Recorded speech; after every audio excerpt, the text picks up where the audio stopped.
You good? Oh, yeah.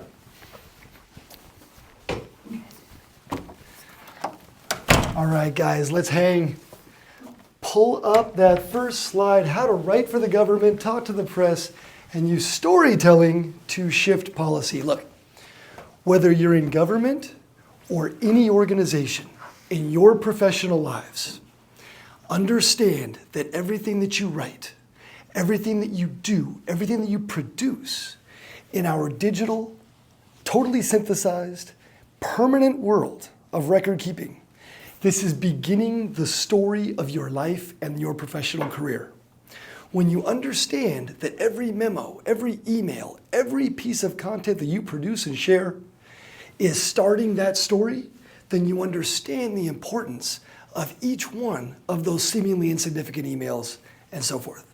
I'm not saying that every single thing that you ever do is going to make or break your career, but I am saying that it all adds up to the story, the quality, the novel that you write with your life. Keep that in mind every time you write something. Does anybody in here know who Bill Walsh was? Perfect. I love that. Bill Walsh was an NFL football coach.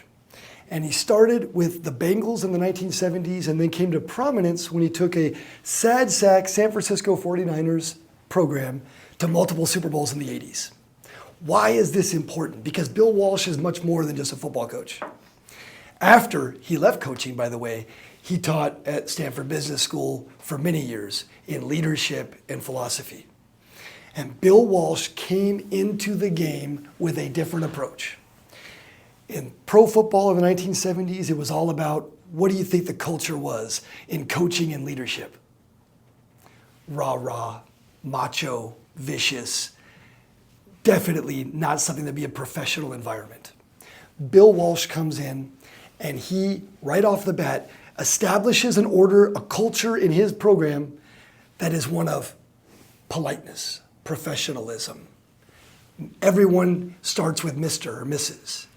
No raising his voice in practice, no screaming at everybody, no sort of cantankerous or bombastic displays. Routine, powerful, confident, respectful. People laughed at him. Why would we do it that way? That's not how to engineer the greatest performance from this collection of human beings in this particular field, this being sports. But they were wrong. And it's no coincidence that later on, it was Bill Walsh's football teams that gained the reputation for cool under fire, excellent performance under pressure, right? When the chips were down, when chaos reigns, when all of the plans broke down, his organization tended to do better, outperform all the others in the peer group. Why? Well, Bill Walsh had a very simple philosophy about this. And he took it on to Stanford Business School, and he was paid by corporations all over the world to speak to them as well. And he had a belief that you establish the routine, you establish the respect, you establish the strength within your organization, and that paid dividends in moments of the highest crisis. That's why his teams could perform, because they knew how to perform when times were good. They established respect. They established rapport. They established a professionalism that helped them hang together when everything else seemed for naught. That's exactly the kind of philosophy we want to bring into our organization. I'm not saying that it's going to be up to you to throw a touchdown pass with 2 minutes left in the fourth quarter. But I am saying that crises will come. People will freak out. People will lose their cool. The degree to which you and your organization are going to be able to counter that and perform well under pressure, that's going to be decided not in that moment, but in all those banal routine days and weeks and months leading up to it. And that is all built on the edifice of the communications that you are engendering, demonstrating, and executing between you and your team the whole way through. Communication builds culture, enhances performance. Our words shape policy, budgets, headlines, and lives. Clear communication in public service creates real change. Communication is the bedrock of everything that we do, internally and externally. Next slide, please. Now let's think about something as simple as the emails that we write to one another within our organization as we are working together.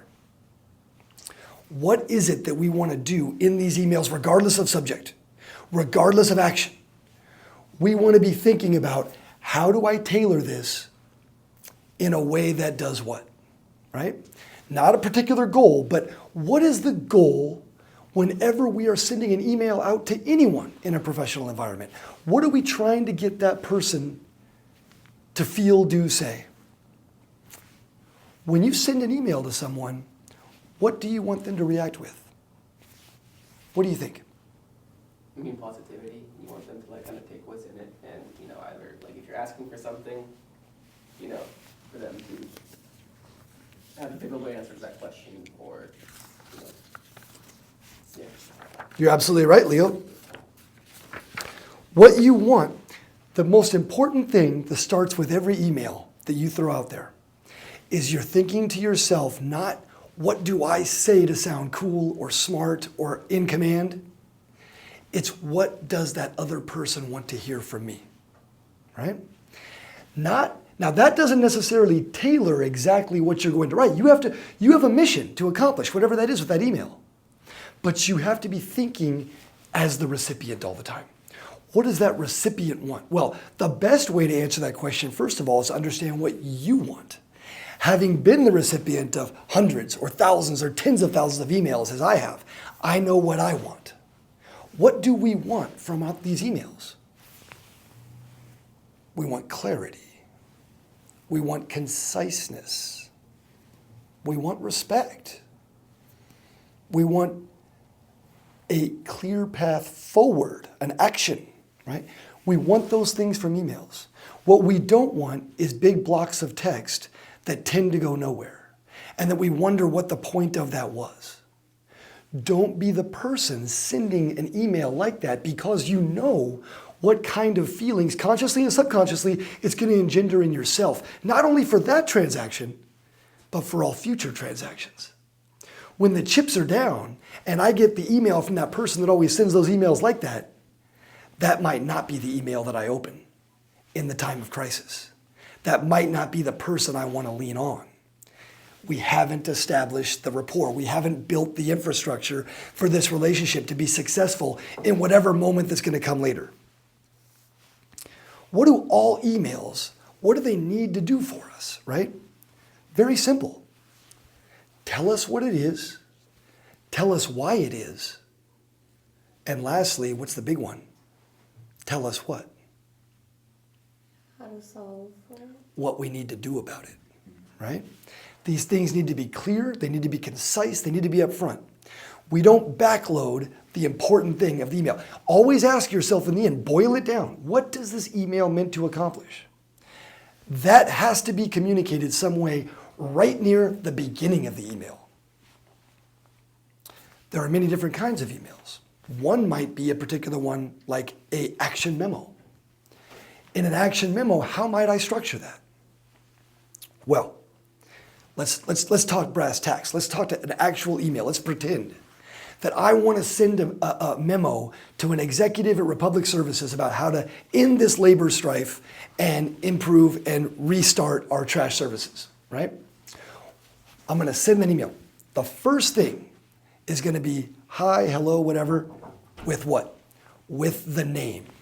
John, we'll be ready for you at 9:20 exactly. Good, at 10:20, right. Yeah. And then we're talking, well, I'll give you an update about garbage issues later. Oh, yeah. So, name. I'm a former journalist. In journalism, we know the most important rule of all is get the name right and use the name. No matter how brilliant your article, no matter how incredible your story, nobody cares if you blew the name right in the very beginning, right? That's all they're going to think about. Think about what your name means to you. What does your name mean to you, right? Well, consciously it might mean lots of things, but I'm not interested in that. I'm interested in the subconscious in this case. Subconsciously, our names are our most favorite words in the world, right? Mm-hmm. Use them. It's not hey, it's not you, it's not that. It's hi or hello, John, comma. That matters every time. Take the time to structure your email. Don't just shoot it off like it's a text message with your friend. Then the next line might be action item in bold. This is what I want. This is what needs to happen.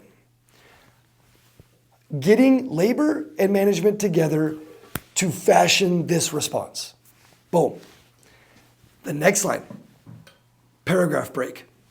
I might use bullets. I might use check marks. Use the emojis when they help emphasize a point. What we need to do is this, and this, right? Get them together. Let's meet at a neutral location. Let's establish where that baseline is that we think we can get both parties together. Boom. Then the next paragraph break might be background, why this is important.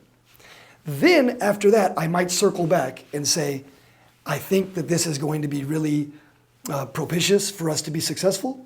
And John, I know that you'll agree with me on this. Let's move forward. Please respond ASAP with your thoughts. Boom, right? Clear, concise, to the point, provides background where necessary, but lower down in the email. But there must be no question. In times of crisis or not times of crisis, we're always busy. There must be no question after even a cursory glance at the email what that email was intended to convey. Not making the reader swim through large blocks of text to figure out exactly what it is that you want to do. Next slide, please. Another thing to keep in mind, again, Willie Brown, the great legislator and former San Francisco mayor, he was around before email and he was around after its emergence. And what did he call it? He said email stands for evidence, right? Now, that's funny and that's colorful and that's people thinking about, maybe something nefarious. But even more than that, just understand. Every time you write something, picture it on the front top of the fold of a newspaper. Because it's all a public record. Everyone will be able to see it at some point if they want to. Your name is attached to it. Let it all be reflective of your professionalism. Let nothing be out there that's embarrassing to you in some way, right? Again, that doesn't mean every email has to be perfect, but we strive for a higher standard all the time. There's an example of having the memo, the stated goal right there at the top. Give us more, give us reasons down below. Next slide, please. Always think about repetition, repeat. That's what emphasis isn't just bold. You can use other tools, bold, colors. You can do those sorts of things. Emojis, as I mentioned, repetition is crucial as well. Follow-up, always, right? You need a follow-up, you ask for a follow-up. When other people reach out, they might not do that, but it's good to follow up anyway. I'm not saying reply to every single email all the time, but replying to people, closing that loop, usually, that builds trust in your organization. That enhances performance moving forward. People know when they throw an email out to you, that doesn't just sit out there on the vine forever. They know you got it, you received it, you digested it, thank you, got it, will do, whatever, right? If it demands a further response, do it. But if it doesn't, still letting people know, acknowledging that you've closed that loop. Next slide, please.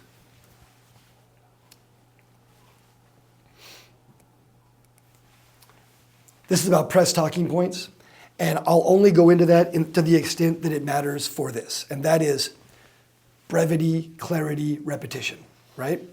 We can have philosophical debates. We can have free-flowing discussions. Those are great things, but they are supposed to be in different venues. Email tends to not be that. If you have striking disagreements with certain ideas in emails, it's often best to take that verbal, best to take that in person, best to not engage in a debate in written form. Sometimes it's necessary, but usually not. Usually you're going to get, because what do people get when they get an email that's controverting whatever it is that they said before? What happens right away in our human nature? Go ahead. We get defensive. Yes. Our ego's wrapped up in it, right? So we understand that right away. No matter how well-reasoned your written argument, it's probably going to fall on a resistant deaf ear because you've already controverted what it is that was said before. So you need to take that in a more subtle and a more personal way.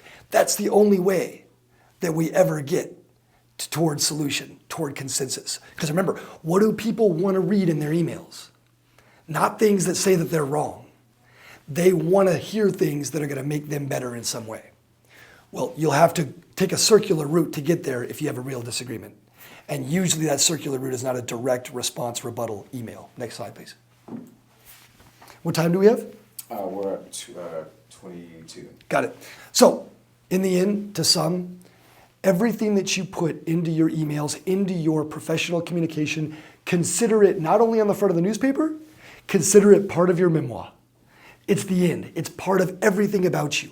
You are building your career and your life starting now, moving forward. Make sure that every line in that book is something that you're willing to stand behind moving forward. When you do that, you're putting bricks into a wall that's going to be a beautiful edifice of your life and career. And the emails that you send, as inconsequential as they seem at the time, they can all potentially be another brick in that wall. With that, we're done. Thank you, Robert. Thank you, sir. Thank you. For sure. It's actually so true.